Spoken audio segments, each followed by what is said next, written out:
নমস্কার, আশা করি সবাই খুব ভালো আছেন। আমরাও খুব ভালো আছি। মিষ্টি আসর চ্যানেলে আপনাদের সকলকে অনেক অনেক স্বাগত জানাই। চলুন আমরা তাহলে সবাই গল্প শুনি সেই আগের দিনের মতো। শুনছেন মিষ্টি আসর। যদি গল্পটি ভালো লেগে থাকে তাহলে চ্যানেলটিকে একটি লাইক করে সাবস্ক্রাইব করে নিতে পারেন। তাহলে চলুন আমরা সকলে যাই সেই গল্পের দেশে। বিচিত্র আমাদের এই দেশ, রোমাঞ্চ রহস্যে ভরা। বিশ্ব সাহিত্যের ঝুলি থেকে বাছাই করা কিছু গল্প আমি মিষ্টি আসরের মাধ্যমে আপনাদের কাছে পরিবেশন করব। শরৎচন্দ্র চট্টোপাধ্যায়ের লেখা গল্পের নাম হচ্ছে অভাগীর স্বর্গ। তাহলে শুনুন গল্পটি। ঠাকুরদাস মুখুজ্জের বসিয়সী স্ত্রী 7 দিনের জ্বরে মারা গেলেন। বৃদ্ধ মুখোপাধ্যায় মহাশয় ধানের কারবারে অতিশয় সঙ্গতিপন্ন। তার 4 ছেলে 3 মেয়ে। ছেলে মেয়েদের ছেলেপুলে হয়ে আছে। জামাইরা, প্রতিবেশীর দল, চাকর বাকর, সে যেন একটা উৎসব বাঁধিয়া গেল। সমস্ত গ্রামের লোক ধুমধামের শবযাত্রা ভিড় করিয়া দেখিতে আসিল। মেয়েরা কাঁদিতে কাঁদিতে মায়ের পায়ে গাঢ় করিয়া আলতা এবং মাথায় ঘন করিয়া সিন্দুর লেপিয়া দিল। বধূরা ললাট চন্দনে চর্চিত করিয়া বহুমূল্য বস্ত্রে শাশুড়ির দেহ আচ্ছাদিত করিয়া দিল। আঁচল দিয়া তাহার শেষ পদধূলি মুছাইয়া লইল। পুষ্পে, পত্রে, গন্ধে, মাল্যে, কলরবে মনে হইল না এ কোনো শোকের ব্যাপার। এ যেন বড় বাড়ির গৃহিণী 50 বর্ষ পরে আর একবার নতুন করিয়া তাহার স্বামী গৃহে যাত্রা করিতেছেন। বৃদ্ধ মুখোপাধ্যায় শান্তভাবে তাহার চিরদিনের সঙ্গিনীকে শেষ বিদায় দিয়ে অলক্ষ্যে 2 ফোঁটা চোখের জল মুছিয়া শোকার্ত কন্যা ও বধূগণকে সান্ত্বনা দিতে লাগিলেন। প্রবল হরিধ্বনিতে প্রভাত আকাশ আলোড়িত করিয়া সমস্ত গ্রাম সঙ্গে সঙ্গে চলিল।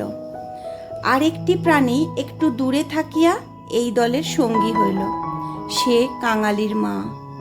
সে তাহার কুটির প্রাঙ্গণে গোটা কয়েক বেগুন তুলিয়া এই পথে হাটে চলিয়াছিল। এই দৃশ্য দেখিয়া আর নড়িতে পারিল না। রহিল তাহার হাটে যাওয়া, রহিল তাহার আঁচলে বেগুন বাঁধা। সে 2 চোখের জল মুছিতে মুছিতে সকলের পিছনে শ্মশানে আসিয়া উপস্থিত হইল। গ্রামের একান্তে গরুর নদীর তীরে শ্মশান।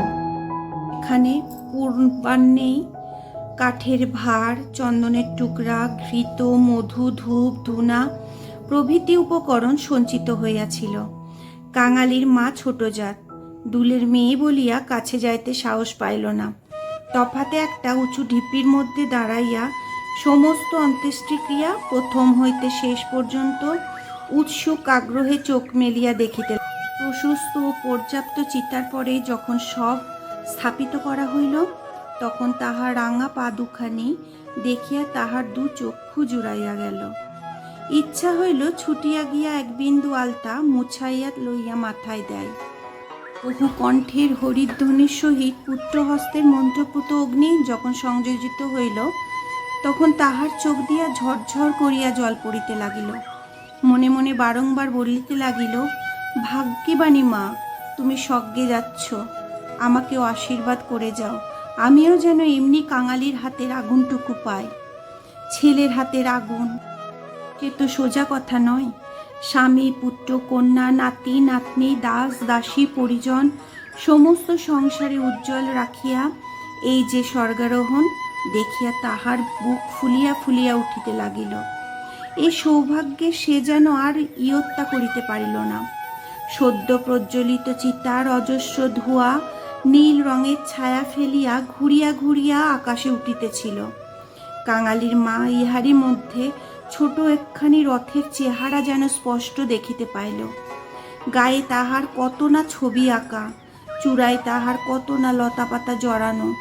ভিতরে কে যেন বসিয়া আছে, মুখ তাহার চেনা যায় না, কিন্তু সিথায় তাহার সিঁদুরের রেখা, পদতল 2টি আলতায় রাঙানো। ঊর্ধ্ব দৃষ্টে চাহিয়া কাঙালির মায়ের 2 চোখে অশ্রুর ধারা বহিতেছিল। এমন সময় একটি বছর 14-15 ছেলে তাহার আঁচলে টান দিয়া কহিল, হেতাই তুই দাঁড়িয়ে আছিস মা, ভাত রাঁধবি নে? মা চমকিয়া ফিরিয়া চাহিয়া কহিল, রাঁধব খুন রে। হঠাৎ উপরে আঙ্গুলি নির্দেশ করিয়া ব্যগ্রস্বরে কহিল, দেখ দেখ বাবা, বামুন মা ওই রথে চড়ে স্বর্গে যাচ্ছে। ছেলে বিস্ময়ে মুখ তুলিয়া কহিল, কই? ক্ষণকাল নিরীক্ষণ করিয়া শেষে বলিল, তুই খেপেছিস, ও তো ধোঁয়া। রাগ করিয়া কহিল, বেলা দুপুর বাজে, আমার খিদে পায় না বুঝি? এবং সঙ্গে সঙ্গে মায়ের চোখে জল লক্ষ্য করিয়া বলিল, বামুনদের গিন্নি মরেছে, তো তুই কেন কেঁদে মরিস মা? কাঙালির মার এতক্ষণে হুঁশ হইল। পরের জন্য শ্মশানে দাঁড়াইয়া এইভাবে অশ্রুপাত করায় সে মনে মনে লজ্জা পাইল। এমনকি ছেলের অকল্যাণের আশঙ্কায় মুহূর্তে চোখ মুছিয়া ফেলিয়া একটুখানি হাসিবার চেষ্টা করিয়া বলিল, কাঁদব কিসের জন্যে রে? চোখে ধোঁ লেগেছে তাই? হ্যাঁ, ধোঁ লেগেছে বই তো না, তুই কাঁদতেছিলি। মা আর প্রতিবাদ করিল না। ছেলের হাত ধরিয়া ঘাটে নামিয়া নিজেও স্নান করিল, কাঙালিকেও স্নান করাইয়া ঘরে ফিরিল। শ্মশান সৎকারের শেষটুকু দেখা আর তার ভাগ্যে ঘটিল না। সন্তানের নামকরণকালে পিতামাতার মূরতায় বিধাতা পুরুষ অন্তরিক্ষে থাকিয়া অধিকাংশ সময়ে শুধু হাস্য করিয়াই ক্ষান্ত হন না, তীব্র প্রতিবাদ করেন। তাই তাহাদের সমস্ত জীবনটা তাহাদের নিজের নামগুলোকেই যেন আমরণ ভ্যাংচাইয়া চলিতে থাকে। কাঙালির মার জীবনে ইতিহাস ছোট, কিন্তু সেই ছোট্ট কাঙাল জীবনটুকু বিধাতার এই পরিহাসের দায় হইতে অব্যাহতি লাভ করিয়াছিল। তাহাকে জন্ম দিয়া মা মরিয়াছিল। বাপ রাগ করিয়া নাম দিল অভাগী। মা নাই, বাপ নদীতে মাছ ধরিয়া বেড়ায়। তাহার না আছে দিন, না আছে রাত। তবু যে কি করিয়া ক্ষুদ্র অভাগী একদিন কাঙালির মা হইতে বাঁচিয়া রহিল, সে এক বিস্ময়ের বস্তু। যাহার সহিত বিবাহ হইল তাহার নাম রসিক বাঘ। বাঘের অন্য বাঘিনী ছিল। ইহাকে লইয়া সে গ্রামান্তরে উঠিয়া গেল। অভাগী তাহার অভাগ্য ও শিশু পুত্র কাঙালিকে লইয়া গ্রামেই পড়িয়া রহিল। তাহার সেই কাঙালি বড় হইয়া আজ 15 পা দিয়াছে। সবেমাত্র বেতের কাজ শিখিতে আরম্ভ করিয়াছে। অভাগীর আশা হইয়াছে আরো বছরখানে তাহার অভাগ্যের সঙ্গে যুজিতে পারিলে দুঃখ ঘুচিবে। এই দুঃখ যে কি, যিনি দিয়াছেন তিনি ছাড়া কেহই জানে না। কাঙালি পুকুর হইতে আচাইয়া আসিয়া দেখিল তাহার পাতে ভুক্তাবশেষ মা একটি মাটির পাত্রে ঢাকিয়া রাখিতেছে। আশ্চর্য হইয়া জিজ্ঞাসা করিল, তুই খেলি না মা? বেলা গড়িয়ে গেছে বাবা, এখন আর খিদে নেই। ছেলে বিশ্বাস করিল না, বলিল, না, খিদে নেই বই কি, কই দেখি তোর হাঁড়ি। এই ছলনায় বহুদিন কাঙালির মা কাঙালিকে ফাঁকি দিয়ে আসিয়াছে। সে হাঁড়ি দেখিয়া তবে ছাড়িল। তাহাতে আর একজনের ভাত ছিল। তখন সে প্রসন্ন মুখে মায়ের কোলে গিয়া বসিল। এই বয়সে ছেলে সচরাচর এরূপ করে না, কিন্তু শিশুকাল হইতে বহুকাল যাবৎ সে রুগ্ন ছিল বলিয়া মায়ের ক্রোড় ছাড়িয়া বাহিরের সঙ্গী সাথীদের সহিত মিশিবার সুযোগ পায় নাই। এইখানে বসিয়াই তাহাকে খেলাধুলার স্বাদ মিটাইয়া হইয়াছে। এক হাতে গলা জড়াইয়া মুখের উপর মুখ রাখিয়াই কাঙালি চকিত করিয়া কইল, মা, তোর গা যে গরম, কেন তুই এমন রোদে দাঁড়িয়ে মরা পোড়ানো দেখতে গেলি? কেন আবার নিয়ে এলি? মরা পোড়ানো কি তুই? মা শশব্যস্তে ছেলের মুখে হাত চাপা দিয়া কহিল, ছি বাবা, মরা পোড়ানো বলতে নেই, পাপ হয়। সতী লক্ষ্মী মা ঠাকুরুন রথে করে স্বর্গে গেলেন। ছেলে সন্দেহ করিয়া কহিল, তোর এক কথা মা, রথে চড়ে কেউ নাকি আবার স্বর্গে যায়। মা বলিল, আমি যে চোখে দেখনু কাঙালি। বামুন মা রথের উপরে বসে, তেনার রাঙা পা দুখানি যে সবাই চোখ মেলে দেখলে রে। সবাই দেখলে, সবাই দেখলে। কাঙালির মায়ের বুকে ঠেস দিয়া বসিয়া ভাবিতে লাগিল, মাকে বিশ্বাস করাই তাহার অভ্যাস। বিশ্বাস করিতেই সে শিশুকাল হইতে শিক্ষা করিয়াছে। সেই মা যখন বলিতেছে সবাই চোখ মেলিয়া এত বড় ব্যাপার দেখিয়াছে, তখন অবিশ্বাস করিবার আর কিছু নাই। খানিক পরে আস্তে আস্তে কহিল, তাহলে তুইও তো মা স্বর্গে যাবি? বিন্দির মা সেদিন রাখালের পিসিকে বলতেছিল, ক্যাংলার মার মতো সতীলক্ষ্মী আর দুলে পাড়ায় নেই। কাঙালির মা চুপ করিয়া রহিল। কাঙালি তেমনি ধীরে ধীরে কহিতে লাগিল, বাবা যখন তোকে ছেড়ে দিলে তখন তোরে কত লোকে তো নিকে করতে সাদাসাদি করলে, কিন্তু তুই বললি না। বললি কাঙালি বাঁচলে আমার দুঃখ ঘুচবে, আবার নিকে করতে যাব কিসের জন্যে? হ্যাঁ মা, তুই নিকে করলে আমি কোথায় থাকতুম? আমি হয়তো না খেতে পেয়ে এতদিনে কবে মরে যেতুম। মা ছেলেকে দুই হাতে বুকে চাপিয়া ধরিল। বস্তুত সেদিন তাহাকে এ পরামর্শ কম লোকে দেয় নাই, এবং যখন সে কিছুতেই রাজি হইল না, তখন উৎপাত উপদ্রব তাহার প্রতি সামান্য হয় নাই। সেই কথা স্মরণ করিয়া অভাগীর চোখ দিয়া জল পড়িতে লাগিল। ছেলে হাত দিয়া মুছাইয়া দিয়া বলিল, ক্যাতাটা পেতে দেব মা, শুবি? মা চুপ করিয়া রহিল। কাঙালি মাদুর পাতিল, কাঁতা পাতিল, মাচার উপর হইতে ছোট বালিশটি পাড়িয়া দিয়া হাত ধরিয়া তাকে বিছানায় টানিয়া লইয়া যাইতে মা কহিল, কাঙালি, আজ তোর আর কাজে গিয়ে লাভ নেই। কাজ কামাই করিবার প্রস্তাব কাঙালির খুব ভালো লাগিল, কিন্তু কহিল, জলপানের পয়সা দুটো তো তাহলে দেবে না মা? না দিককে, আয় তোকে রূপকথা বলি। আর প্রলুব্ধ করিতে হইল না। কাঙালি তৎক্ষণাৎ মায়ের বুক ঘেঁষিয়া শুইয়া পড়িয়া কহিল, বল তাহলে, রাজপুত্তুর, কোটালপুত্তুর আর সেই পক্ষীরাজ ঘোড়া? অভাগী রাজপুত্র, কোটালপুত্র আর পক্ষীরাজ ঘোড়ার কথা দিয়া গল্প আরম্ভ করিল। এ সকল তাহার পরের কাছে কত দিনের শোনা এবং কত দিনের বলা উপকথা। কিন্তু মুহূর্ত কয়েক পরে কোথায় গেল তাহার রাজপুত্র আর কোথায় গেল তাহার কোটালপুত্র? সে এমন উপকথা শুরু করিল যাহা পরের কাছে তাহার শেখা নয়, নিজের সৃষ্টি। জ্বর তাহার যত বাড়িতে লাগিল, উষ্ণ রক্তস্রোত যত দ্রুত বেগে মস্তিষ্কে বহিতে লাগিল, ততই সে যেন নব নব উপকথার ইন্দ্রজাল রচনা করিয়া চলিতে লাগিল। তাহার বিরাম নাই, বিচ্ছেদ নাই। কাঙালির স্বল্প দেহ বারবার রোমাঞ্চিত হইতে লাগিল। ভয়ে বিস্ময়ে পুলকে সে সজোরে মায়ের গলা জড়াইয়া তাহার বুকের মধ্যে যেন মিশিয়া যাইতে চাহিল। বাহিরে বেলা শেষ হইল, সূর্য অস্ত গেল। সন্ধ্যার ম্লান ছায়া গাঢ়তর হইয়া চরাচর ব্যক্ত করিল, কিন্তু ঘরের মধ্যে আজ আর দীপ জ্বলিল না। গৃহস্থের শেষ কর্তব্য সমাধা করিতে কেহ উঠিল না।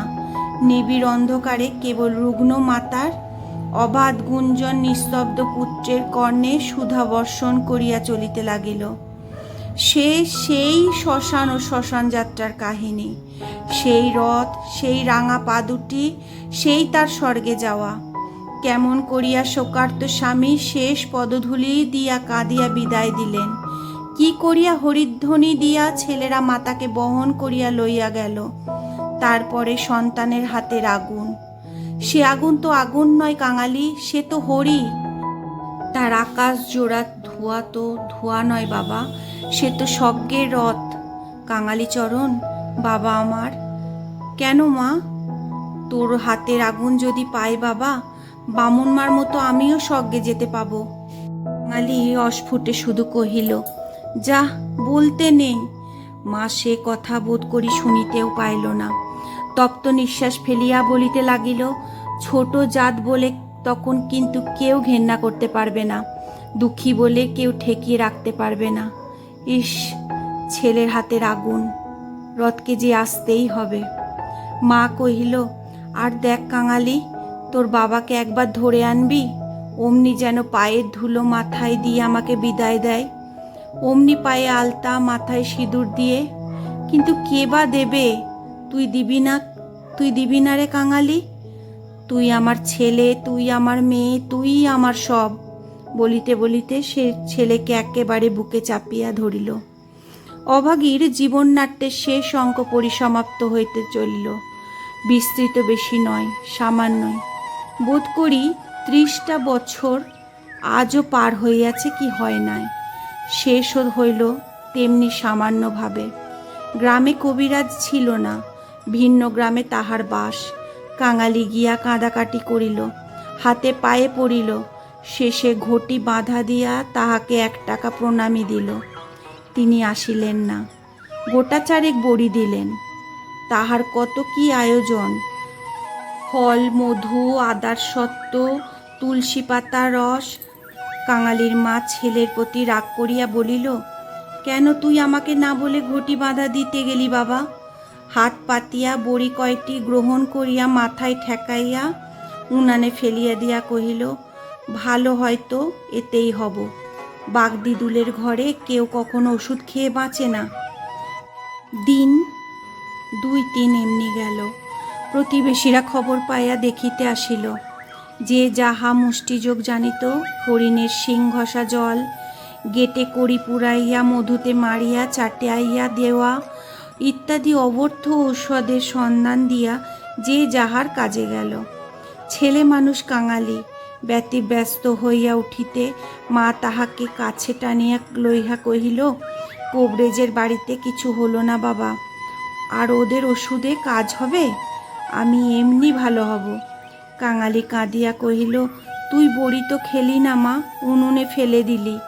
এমনি কেউ সারে? আমি এমনি সেরে যাব। তার চেয়ে তুই 2 ভাতে ভাত ফুটিয়ে নিয়ে খা দেখি, আমি চেয়ে দেখি। কাঙালি এই প্রথম অপটু হস্তে ভাত রাঁধিতে প্রবৃত্ত হইল। না পারিল ফ্যান ঝাড়িতে, না পারিল ভালো করিয়া ভাত বাড়িতে। উনান তাহার জ্বলে না, ভিতরে জল পড়িয়া ধোঁয়া হয়। ভাত ঢালিতে চারিদিক ছড়াইয়া পড়ে। মায়ের চোখ ছলছল করিয়া আসিল।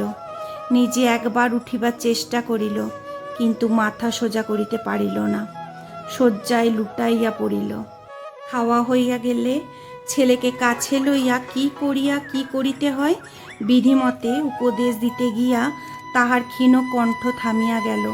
চোখ দিয়ে কেবল অবিরল ধারে জল পড়িতে লাগিল।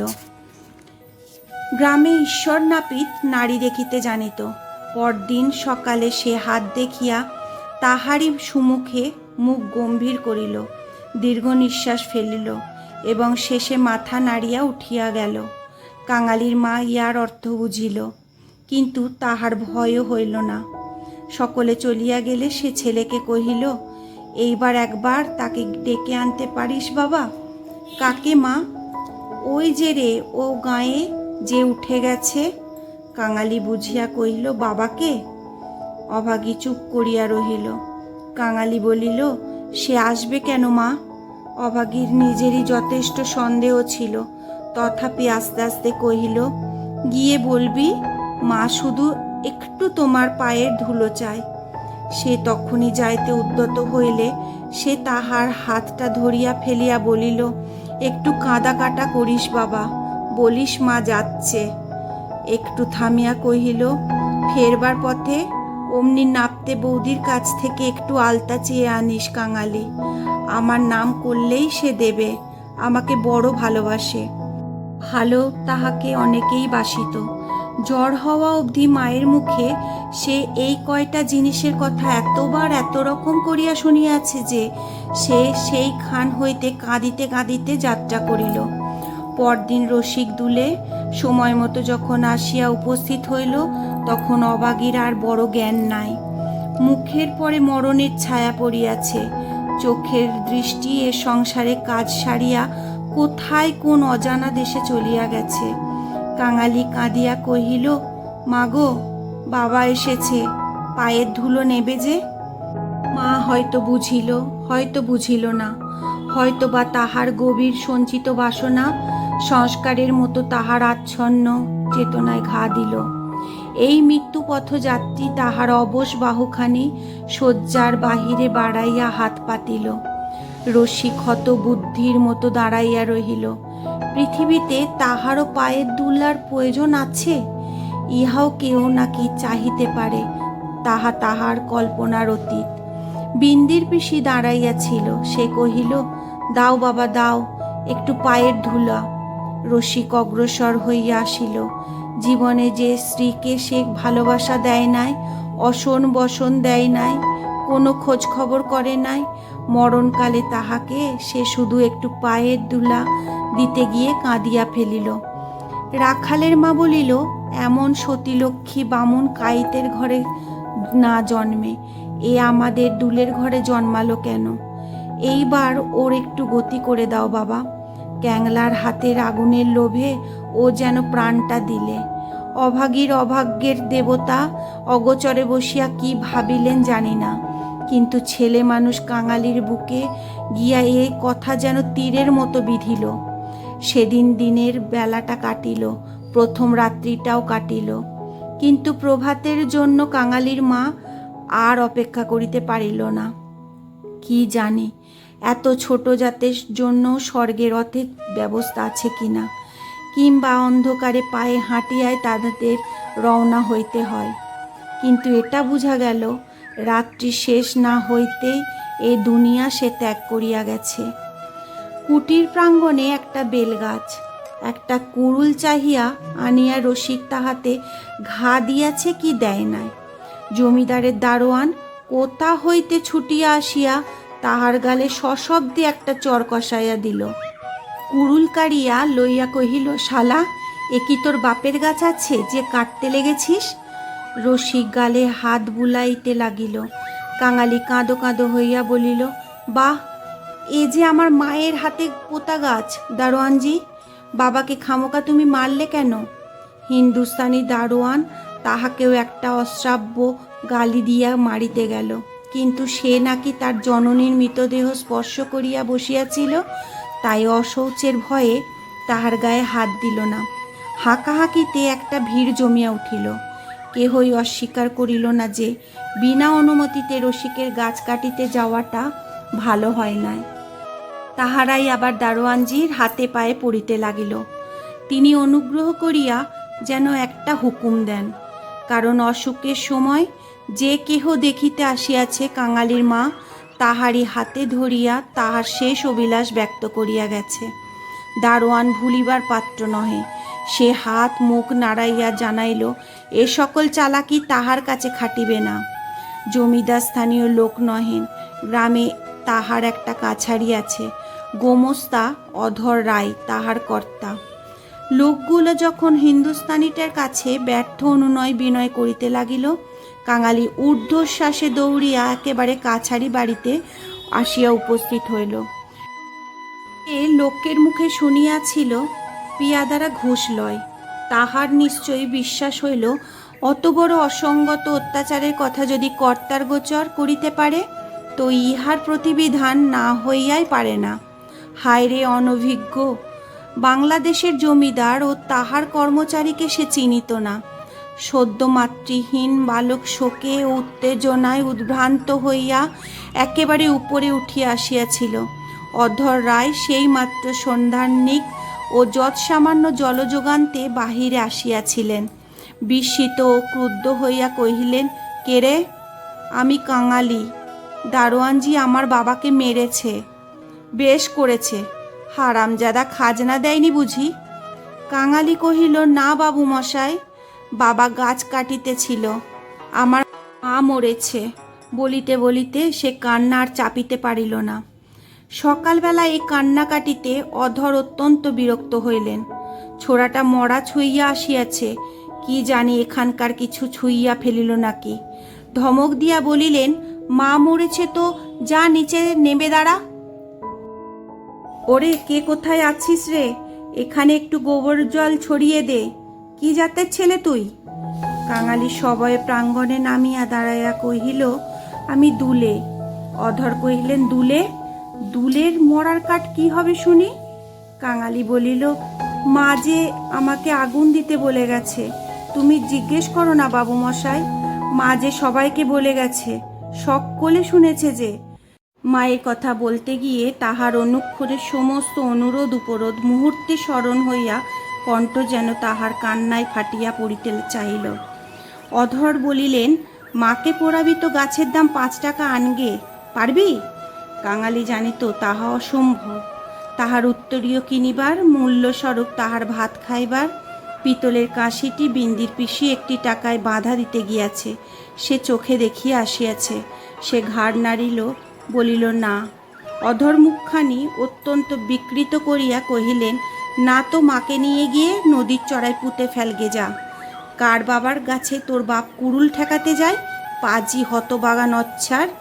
কাঙালি বলিল, সে যে আমাদের উঠানের গাছ বাবু মশাই, সে যে আমার মায়ের হাতে পোতা গাছ। হাতে পোতা গাছ? পারে বেটাকে গলা ধাক্কা দিয়ে বার করে দিত। পারে আসিয়া গলা ধাক্কা দিল এবং এমন কথা উচ্চারণ করিল যাহা কেবল জমিদারের কর্মচারীরাই পারে। কাঙালি ধুলা ঝাড়িয়া উঠিয়া দাঁড়াইল, তারপরে ধীরে ধীরে বাহির হইয়া গেল।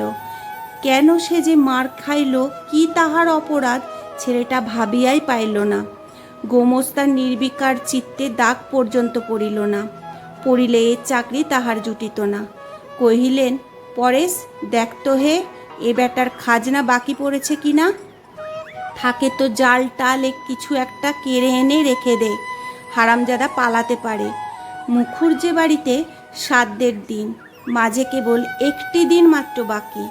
সমারোহের আয়োজন গৃহিণীর উপযুক্ত করিয়াই হইতেছে। বৃদ্ধ ঠাকুরদাস নিজে তত্ত্বাবধান করিয়া ফিরিতেছিলেন। কাঙালি আসিয়া তাহার সম্মুখে দাঁড়াইল। কহিলেন, ঠাকুর মশাই, আমার মা মরে গেছে। তুই কে? কি চাস তুই? আমি কাঙালি। মা বলে গেছে তেনাকে আগুন দিতে, তা দিগে না। কাছারির ব্যাপারটা ইতিমধ্যে মুখে মুখে প্রচারিত হইয়া পড়িয়াছিল। একজন কহিল, ও বোধ হয় একটা গাছ চায়। এই বলিয়া সে ঘটনাটা প্রকাশ করিয়া কহিল। মুখুজ্জে বিস্মিত ও বিরক্ত হইয়া কহিলেন, শোনো আবদার, আমারই কত কাঠের দরকার, কাল বাদে পরশু কাজ। যা যা, এখানে কিছু হবে না, এখানে কিচ্ছু হবে না। এই বলিয়া অন্যত্র প্রস্থান করিলেন। ভট্টাচার্য মহাশয় অদূরে বসিয়া ফর্দ করিতেছিলেন। তিনি বলিলেন, তোদের যেতে কে কবে আবার পোড়াই রে? যা, মুখে একটু নুড়ো জেলে দিয়ে নদীর চড়ায় মাটি দেগে। মুখোপাধ্যায় মহাশয়ের বড় ছেলে ব্যস্ত সমস্তভাবে এই পথে কোথায় যাইতেছিলেন। তিনি কান খাড়া করিয়া একটু শুনিয়া কহিলেন, দেখছেন ভট্টাচার্য মশাই, সব বেটারাই এখন বামুন কায়েত হতে চায়। বলিয়া কাজের ঝোঁকে আর কোথায় চলিয়া গেলেন। কাঙালি আর প্রার্থনা করিল না। এই ঘণ্টা দুয়েকের অভিজ্ঞতায় সংসারে সে যেন একেবারে বুড়া হইয়া গিয়াছিল। নিস্তব্ধে ধীরে ধীরে তাহার মরা মায়ের কাছে গিয়ে উপস্থিত হইল। নদীর চরে গর্ত খুঁড়িয়া অভাগীকে শোয়ানো হইল। রাখালের মা কাঙালির হাতে একটা খড়ের আঁটি জ্বালিয়া দিয়া তাহারই হাত ধরিয়া মায়ের মুখে স্পর্শ করাইয়া ফেলিয়া দিল। তারপরে সকলে মিলিয়া মাটি চাপা দিয়া কাঙালির মায়ের শেষ চিহ্ন বিলুপ্ত করিয়া দিল। সবাই সকলের কাজে ব্যস্ত। শুধু সেই পোড়া খড়ের আঁটি হইতে যে স্বল্প ধোঁয়াটুকু ঘুরিয়া ঘুরিয়া আকাশে উঠিতেছিল, তাহারই প্রতি পলক ক্ষীণ চক্ষু পাতিয়া কাঙালি ঊর্ধ্বদৃষ্টে স্তব্ধ।